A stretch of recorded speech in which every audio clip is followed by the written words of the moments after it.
오늘 나누실 하나님의 말씀은 여호수아 17장 14절에서 18절까지의 말씀입니다. 이기심을 버리라는 제목으로 하나님의 말씀을 나누도록 하겠습니다. 여호수아서는 모세의 뒤를 이어 지도자가 된 여호수아를 통하여 약속의 땅을 차지하게 되는 정복 이야기입니다. 여호수아는 하나님이 주관하시고 계시는 전쟁에 함께 싸우는 하나님의 종입니다. 그는 약속의 말씀을 의지하여 가나안 정복 전쟁을 치루었고 그 승리의 역사가 12장의 말씀을 통해 기록된 것을 볼 수 있습니다. 그렇게 오랜 전쟁 가운데 약속의 땅 가나안을 중요한 곳은 다 정복을 하고 어느덧 여호수아는 나이가 많아 늙었음을 성경은 밝히고 있습니다. 13장 1절에 보면 여호수아가 나이가 많아 늙음에 여호와께서 그에게 이르시되 너는 나이가 많아 늙었고 얻을 땅이 매우 많이 남아있도다. 내가 그들을 이스라엘 자손 앞에서 쫓아내니니 너는 내가 명령한 대로 그 땅을 이스라엘에게 분배하여 기업이 되게 하되 너는 이 땅을 9지파와 므낫세 반지파에게 나누어 기업이 되게 하라 하셨더라. 하나님이 이제 노인이 되어 100세쯤 된 여호수아에게 또 다른 사명을 주시는 것입니다. 가나안 땅의 많은 곳을 전쟁을 통해 취하였습니다. 그러나 이 말씀을 보면 어떤 땅이 남아 있다고 합니까? 얻을 땅이 아직 많이 남아 있다 이렇게 기록된 걸 볼 수 있습니다. 가나안 정복이 아직 완성되지 않았음을 말씀하고 있는 것입니다. 아직 차지하지 못한 땅도 반드시 승리하게 하시리니 백성들에게 골고루 분배하여서 그들로 하여금 얻을 땅에 나아가서 그것을 차지하도록 하라고 명령하고 계신 것입니다. 이제 지도자 여호수아는 늙어서 이 전쟁터에 나가기엔 연약하다는 것을 아시는 하나님께서 여호수아를 배려해 주셨습니다. 여호수아는 모세의 사역 초기부터 견습생으로 배우고 준비하는 과정이 있었지요. 그런데 여호수아의 뒤에는 생각해 보니까 후계자가 따로 정해진 게 없는 것 같은 거예요. 그런데 곰곰이 살펴보니 여호수아의 사역은 항상 지파의 대표들이 증인처럼 중요한 순간마다 함께 하고 있는 것을 볼 수 있습니다. 하나님은 이제 그 사명을 이어갈 후계자로 한 명이 아니라 여러 명의 지파 대표들을 부르시고 준비하고 계신 것입니다. 이후에 여호수아가 110세에 세상을 떠날 때까지 백성들이 이 사명을 잘 감당하도록 여호수아는 지파들에게 사역을 위임하고 마지막 사명을 감당하는 것을 볼 수 있습니다. 이렇게 아직 정복하지 못한 땅을 제비 뽑기를 통해 분배하였습니다. 그런데 오늘 본문 여호수아 17장 14절에 보면 요셉 자손, 그러니까 에브라임과 므낫세 반지파가 찾아와서 땅 분배에 관해 불만을 이야기하는 걸 볼 수 있습니다. 14절을 보시면 요셉 자손이 여호수아에게 말하여 이르되 여호와께서 지금까지 내게 복을 주심으로 내가 큰 민족이 되었거늘 당신이 나의 기업을 위하여 한 제비 한 분깃으로만 내게 주심이 어찌미니까 하니. 요셉 자손은 에브라임과 므낫세 이렇게 두 지파가 있습니다. 기근으로 인해서 죽을 위기에 처했던 이 가족들을 요셉이 구해줬죠. 그래서 자신들이 살아남는데 큰 역할을 해준 이 요셉 자손들에게 두 몫을 주자는 의견에 집안의 사람들이 동의를 하게 된 것으로 어쩌면 그것이 당연하다 이렇게 여겨지기도 합니다.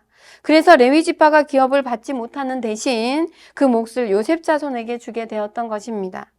그런데 그 분배받은 땅이 지파의 사람 수에 비해서 너무 부족하고 마음에 안 든다고 이렇게 불만을 하고 있는 것입니다.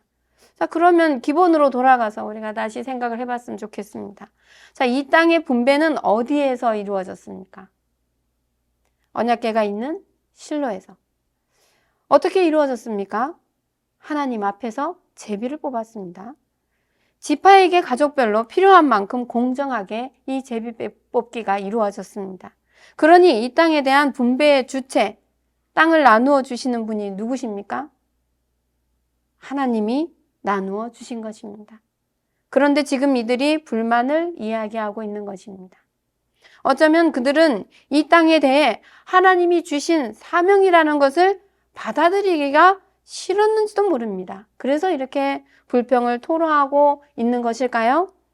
여호와께서 지금까지 내게 복을 주심으로 내가 큰 민족이 되었거늘 자신들을 축복해 주신 분이 하나님이신 것에 초점이 있기보다는 이 말씀을 봤을 때 내게 복을 주심으로 내가 큰 민족이 되었거늘, 그러니까 내가 큰 민족이 되었거늘 인구가 많아졌다, 여기에 더 무게를 둔 것 같습니다. 교만한 마음을 볼 수 있습니다. 사실 요셉 자손은요, 여호수아가 에브라임 지파니까 집안 친척들이에요. 그런데 지도자 여호수아의 집안 사람들이 찾아와서 이렇게 막 불만을 제기하고, 그리고 막 청탁을 한꺼번에 막 불만도 얘기하면서 청탁도 하고 막 이런 상황인 거예요. 가까운 사람들의 요구를 거절하는 것 지도자로서 참 어려운 일입니다. 집안 사람들과 척을 질 수도 있는 거죠, 이걸 거절하게 되면. 그러나 만약 이들의 요구를 들어주게 된다면 다른 지파들이 이 형평성을 들고 나올 때 어떤 문제가 생길까요? 다 바꿔달라 하겠죠. 예, 그 혼란은 이스라엘 전체를 흔드는 일이 될 것입니다. 자, 그럼 요셉 자손이 왜 이런 요구를 하는 것일까요? 바로 지나친 자긍심. 우리 요셉 자손이야, 이거 있잖아요. 이거 지나친 자긍심, 그리고 이기심과 욕심 때문입니다. 자긍심이 너무 지나치면 교만에 빠지게 됩니다. 우리 요셉 지파야, 이게 강하다 보면 이렇게 이기심에 빠져서 욕심을 부리게 되는 것입니다. 다시 확인합니다. 누가 이 땅을 분배하여 주신 거라고요? 하나님이죠. 그러니 이들의 이런 행동은 하나님의 주권을 인정하지 않음에서 온 것입니다. 불신앙입니다. 이렇게 불신앙, 욕심, 이기심을 부리는 요셉 자손의 불평하는 모습은 다른 지파에게 어떤 영향을 줄까요? 하나님이 주신 땅에 대하여 감사와 기대, 어떤 소망을 가지고 전진하기보다는 부정적인 영향을 주게 되는 것이죠. 유다 지파와 요셉 지파가 차지한 땅이 대부분 중요한 땅, 대부분 좋은 땅을 다 차지했으니 안 그래도 이 나머지 지파들에게 남은 땅은 별로 좋아 보일 리가 없어요. 그런데 좋은 땅을 가진 자들이 이렇게 불평을 하게 되면 다른 지파들은 더 이상 우리가 기대하거나 이럴 이유가 없다, 이렇게 사기가 올라가기보다는 떨어지겠죠. 그리고 더군다나 지도자 여호수아의 집안이니 그 영향력이 어떻겠습니까? 요셉 자손의 모습을 보면서 참 많은 생각을 하게 됩니다. 우리의 모습은 어떠한지요? 혹시 하나님이 이렇게 축복해 주신 것에 감사를 하지 못하고 무엇이 좀 불편할 때마다 불만을 말하고 있지는 않은지요? 이기심을 부려서 다른 사람을 배려하기보다는 신앙을 가진 우리들이 교회에서 더 내 거 이렇게 하고 있지는 않은지요? 현대의 사회는 굉장히 이기적입니다. 이것이 너무 보편화되어 있고 욕을 하면서도 각자 이런 삶의 방식을 묵인해주는 경우들을 많이 보게 됩니다. 가족 이기주의라고 들어보셨습니까? 이것은 내 가족들의 유익만 챙기는 이기주의를 뜻하는 것입니다. 가족을 위하는 것이 왜 이기주의냐고요? 다른 가족을 배려하지 않고 우리 가족만 사랑하는 것이니까요. 내로남불이라고 들어보셨습니까? 내가 하면 괜찮고 타인이 하면 비난하는 것. 이런 것이 다 이것에 해당이 됩니다. 나만 생각하는, 내 가족만 생각하는 사랑은 이기주의입니다. 하나님이 우리에게 주신 사랑의 성품은, 이 사랑의 계명은 이기적인 이런 사랑이 아닙니다. 이런 사랑은 세상이 추구하는 사랑이죠. 하나님의 자녀는 교회에서도 세상 속에서도 이기심을 부려서는 안 됩니다. 나만 잘 되면 되지, 나만 괜찮으면 되지, 저 사람보다 나만 드러나고 싶고 내가 더 가지고 싶은 거, 이런 거 다 무엇입니까? 욕심입니다. 이기심입니다. 상대방이야 불평을 하든 말든, 불편하든지 말든지 내 뜻대로 하는 것, 이 그리스도인이 경계하고 버려야 될 이기심의 모습입니다. 이 모든 말을 듣고 이제 여호수아가 침착하게 대답을 합니다. 15절 말씀을 보면 여호수아가 그들에게 이르되 내가 큰 민족이 되므로 에브라임 산지가 내게 너무 좁을진대 브리스 족속과 르바임 족속의 땅 살림에 올라가서 스스로 개척하라 하니라. 어떻게 하라고 합니까? 너희들이 복을 받아 큰 민족이 된 것이 맞다. 그러니 만약 그 땅이 좁다면 살림이 더 있으니 가서 개척을 하라는 거예요. 이 말씀을 잘 살펴보면 나무라는 것이 아니라 요셉 자손을 축복하면서 격려하고 있다는 걸 우리가 알 수 있습니다. 하나님은 너희들을 축복하셔서 주변의 산지도 개척하면 너희들의 것이 되게 하실 것이다. 이렇게 권면하고 있는 것입니다. 그러나 여호수아의 대답을 들은 요셉 자손은 어떻게 대답을 합니까? 16절과 같이 변명을 들어놓습니다.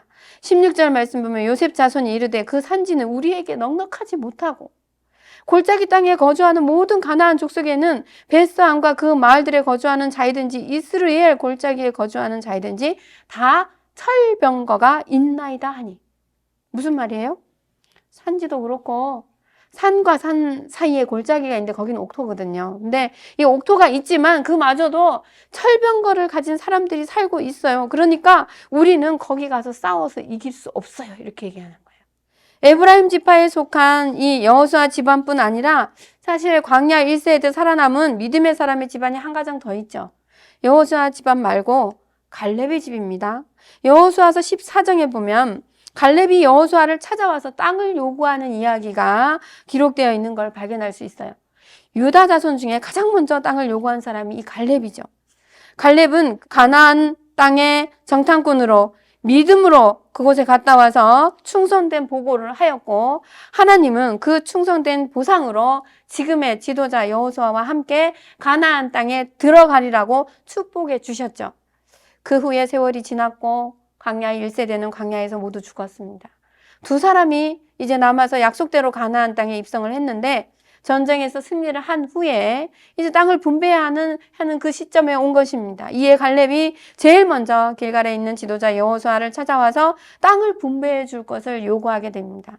여호수아 14장 10절에서 15절 말씀을 보면 갈렙이 이런 말을 합니다. 이 45년 동안을 여호와께서 말씀하신 대로 나를 생존하게 하셨나이다. 오늘 내가 85세로 돼. 자신의 나이가 85세라고 밝힙니다. 그리고 모세가 나를 보내던 날 같이 오늘도 내가 여전히 강건하니 싸움이나 출입에 나는 감당할 수 있습니다. 이 산지를 지금 내게 주십시오 하고 헤브론을 요구하죠. 여호와께서 나와 함께 하시면 그때처럼 여호와께서 나와 함께 하신다면 축복하고 제가 여기에 가서 그들을 쫓아낼 것입니다. 이렇게 하나님이 말씀하신 대로 그들을 쫓아내리이다. 이렇게 고백을 하게 돼요. 여호수아가 이 여분네의 아들 갈렙을 위하여 축복하고 헤브론을 그에게 기업으로 주게 됩니다. 그가 이스라엘 하나님 여호와를 온전히 쫓았기 때문이라고 성경은 기록하고 있고 그 이 헤브론이 어떤 곳이냐? 기럇 아르바라고 하는데요. 이곳에는 아낙 사람 가운데 가장 큰 사람이 살고 있다고 성경에는 적혀져 있습니다. 갈렙은 당당하고 변치 않는 믿음의 모습을 가지고 나와서 얼마나 멋지게 이렇게 요구하고 있는지 모릅니다. 그 성읍들은 크고 견고할지라도 여호와께서 나와 함께 하시면 내가 여호와께서 말씀하신 대로 그들을 쫓아낼 것입니다. 하나님이 함께 하시면 승리한다고 믿고 스스로 산지를 요구하고 있는 모습을 봅니다. 믿음이 있는 자가 축복을 받습니다. 이러니까 안 되고 저러니까 안 된다고 하면서 아무것도 하지 않는다면 아무 일도 일어나지 않습니다. 그러나 무엇이든지 믿음으로 하나님의 말씀을 받들어 순종하는 자에게 역사가 일어나고 하나님의 뜻이 성취되는 것입니다. 할렐루야. 갈렙은 스스로 가장 강한 적들이 있는 산지를 개척할 테니 달라고 1번으로 와서 요구했습니다. 12명의 정탐꾼으로 보냄을 받았던 40대 때 45년이나 지난 그 40대 때나 또 45년이 지난 85세가 된 노인이 된 지금이나 변함없이 하나님이 함께 하시면 능히 이긴다는 그런 믿음을 고백하고 있는 것입니다. 그러면 요셉 자손은 어떻습니까? 지금 이들이 말하는 철병거를 가진 가나안 족속이 왜 감당할 수 없다고, 그들을 왜 우리가 감당할 수 없어요? 이렇게 얘기하는 것입니까? 하나님이 힘이 약해지셨습니까? 아니면 그들의 믿음이 약해진 것입니까? 중요한 땅을 정복하고 나니 그들의 믿음이 해이해진 것입니다. 자, 지도자의 집안인 요셉 자손이 이와 같이 나왔다면 백성들의 전체적인 분위기는 어떨까요? 오랜 시간 전쟁으로 인해서 지친 백성들이 하나님이 승리를 주셨고, 그리고 또 어느 정도 먹고 살 만큼, 그래도 또 먹고 사는데 지장이 없을 만큼 어느 정도 안정이 됐어요. 그러니까 그 안정을 누리고 있는 것이죠. 그러니까 이제 얘들이 고생하면서 전쟁을 하고 싶을까요? 쉬고 싶을까요? 쉬고 싶겠죠. 예. 쉬고 싶은 마음의 유혹이 오는 것입니다. 편하게 신앙생활을 하고 싶은 것이죠. 안주하고 싶은 거예요. 마치 변화산에 갔던 베드로가 여기가 좋사오니 초막 셋을 짓고 저는 여기서 살고 싶습니다. 이렇게 말했던 것처럼 하나님께서 주신 사명이 아직 있지만은 이제 좀 전쟁하지 말고 힘들게 땅을 차지하느라고 개척하느라고 고생하지 않고 좀 쉽고 편하게 살고 싶다는 것이죠. 하나님이 기뻐하시는 신앙의 길은 무엇인가요? 알고 보면 조금 더 불편한 길일 때가 많습니다. 편한 길을 경계하시기를 바랍니다. 구세군 찬송 764장은 십자가의 좁은 길을 내가 주저하거나 내가 길을 잘못 들어 방향 잃고 있을 때 주여 나의 길을 막아 방황 않게 하시고 주의 영광 가려울 때 나를 정화하소서라고 고백을 합니다. 십자가의 좁은 길, 쉬운 길은 아닌 것 같죠? 쉽게 신앙생활 하기를 자처하게 되면 어느 순간 우리는 방황하며 길을 잃게 된다는 것입니다. 하나님께 드리는 예배를 소홀히 하게 되고요. 교회의 봉사와 선한 일에 멀어지게 되고 교회를 떠나기까지 하게 되는 것입니다. 핍박의 시대의 그리스도인들은 좁은 길을 가면서 십자가를 지고 주님을 따랐습니다. 더 기도하고 더 예배를 드렸습니다. 더 봉사를 했습니다. 하나님이 써주시는 것에 대한 감사를 가지고 기쁘게 헌신의 길을 갔습니다. 지금은 어떻습니까? 지금은 목숨을 위협하는 신앙의 박해가 거의 없습니다. 그럼에도 우리의 신앙은 약화되고 있다는 것을 우리는 주목해야 합니다. 바로 이렇게 영적인 문제, 믿음의 문제, 안주하고 머무르고 편안하게 신앙생활하고 싶어하는 요셉 자손의 문제, 여호수아는 어떻게 이 문제를 해결할 수 있을까요? 지도자로서 분쟁이나 불만 같은 거를 해결해 나가는 과정은 너무나 힘이 들고 심적 부담이 큰 것입니다. 하나님이 주시는 지혜와 성령의 인도하심이 아니라면 감당할 수 없다는 걸 늘 고백합니다. 그러나 여호수아는 그 문제 속에 휘말리지 않습니다. 그리고 이들이 찾아온 진짜 이유가 그들의 믿음에 있다는 것을 간파합니다. 그리고 상황에 흔들리지 않고 다시 대답을 이어갑니다. 17절 말씀부터를 보면 여호수아가 다시 요셉의 족속 그 에브라임과 므낫세에게 말하여 이르되 너는 큰 민족이요 큰 권능이 있은즉 한 분깃만 가질 것이 아니라 그 산지도 네 것이 되리니 비록 살림이라도 네가 개척하라 그 끝까지 네 것이 되리라 가나안 족속이 비록 철병거를 가졌고 강할지라도 내가 능히 그를 쫓아내리라 하였더라. 하나님께서 함께 하신다는 믿음을 가지고 믿음을 새롭게 하고 가서 개척하면 된다는 거예요. 믿음을 새롭게 하라고 격려하고 있는 거예요. 가나안 족속이 비록 강하긴 해요.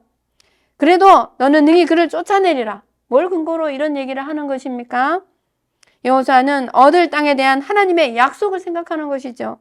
여호수아 13장 6절에 내가 그들을 이스라엘 자손들 앞에서 쫓아내리니 하나님은 반드시 그를 쫓아내 주신다고 했어요. 하나님의 약속이죠. 그 땅은 이미 너희의 것이다. 이렇게 말씀해 주신 것이에요. 지금까지 이기게 하신 하나님이 너희와 함께 있다. 수고로움이 있겠지만 순종하면 반드시 너희의 기업이 될 것이다.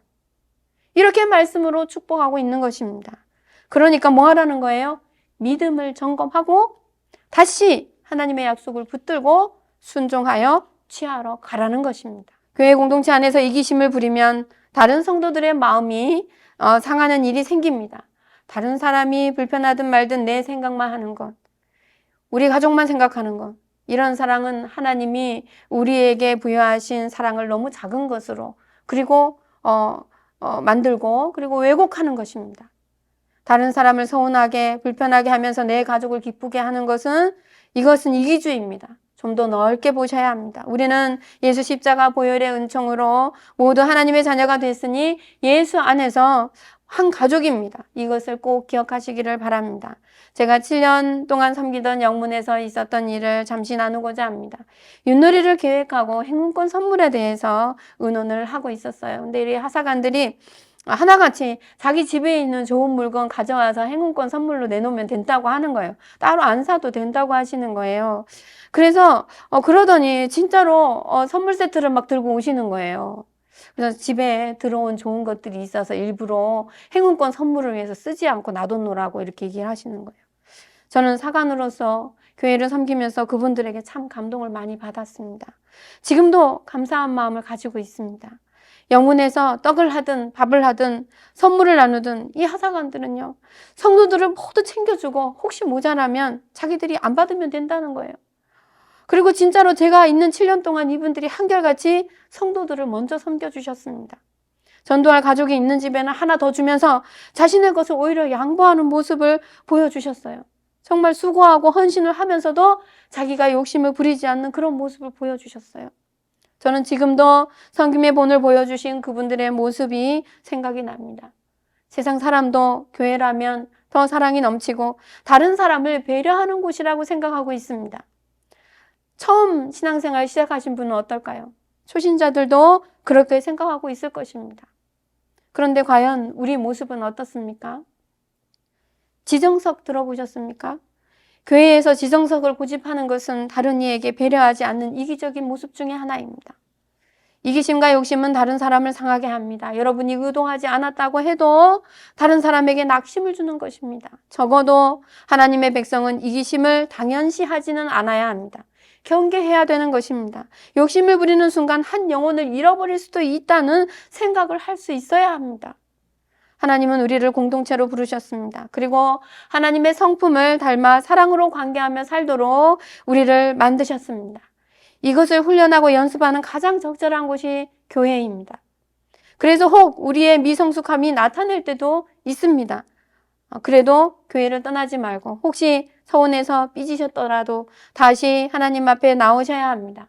좋은 모습만 있으면 훈련이 필요 없겠죠. 그런데 우리가 성장하기 위해서는 반드시 이 미성숙한 모습을 훈련하는, 연단하는 시간을 가져야 한다는 것을 우리는 꼭 기억하고 마음의 준비를 철저히 하시기를 주님의 이름으로 부탁드립니다.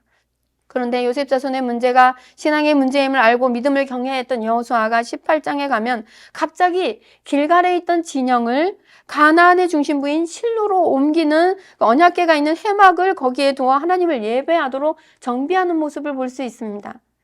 이것은 요셉 자손의 불편으로 인해서 백성 전체에 미친 부정적인 영향, 그러니까 그 불신앙적인 흐름을 끊고 신앙을 새롭게 하고 가자고 하는 것이지요. 앞으로 가나안 땅에서 잘 살려면 누굴 잘 섬겨야 합니까? 하나님 잘 섬겨야 되겠죠. 그래서 예배 잘 드려야 되겠죠. 그래서 교훈하고 지도하고 있는 것입니다. 우리의 신앙생활에도 빨간불이 왔다면 우리는 더 가지 말고 멈춰서서 신앙을 새롭게 해야 합니다. 그런 후에 어떤 일이든지 진행해야 합니다. 그렇지 않으면 우리는 가면 갈수록 돌아오기 먼 길을 가게 되는 것입니다. 길이 잘못되었으면 빨리 유턴을 해야 되죠. 잘못된 길인 줄 알면서도 계속 가는 것은 갈수록 돌아오는 길이 그 시간이 많이 걸리는 거예요. 찾아오기가 어렵다는 거예요. 말씀을 마무리하고자 합니다. 우리는 하나님의 자녀입니다. 하나님의 자녀는 욕심과 이기심을 십자가에 못 박았고 이 죄악의 본성을 따르지 않고 그리스도의 사랑의 길을 따라 가기로 새롭게 거듭난 자입니다. 이기심을 버려야 합니다. 다른 이의 유익을 구하는 성도가 되시기를 주님의 이름으로 축원드립니다. 불신앙의 마음과 부정적인 생각이 들 때는 더 가기보다는 멈추어야 합니다. 하나님의 말씀 앞에 서야 합니다. 신앙을 새롭게 하고 예배를 새롭게 하고 다시 하나님의 뜻을 살핀 후에 가야 합니다. 저와 여러분에게도 영적 전투가 있습니다. 하나님이 승리를 약속하셨지만 그 싸움은 우리가 싸워야 하는 것입니다. 그래야 하나님이 주신 복을 차지하게 되는 것입니다. 우리 가정이, 우리 교회가, 우리 하나님의 나라가 되는 것입니다. 이 영적 전투에서 신앙을 점검하고 신실한 믿음으로 전진하여 하나님의 뜻을 이루는 축복의 삶이 되시길 주님의 이름으로 축원드립니다.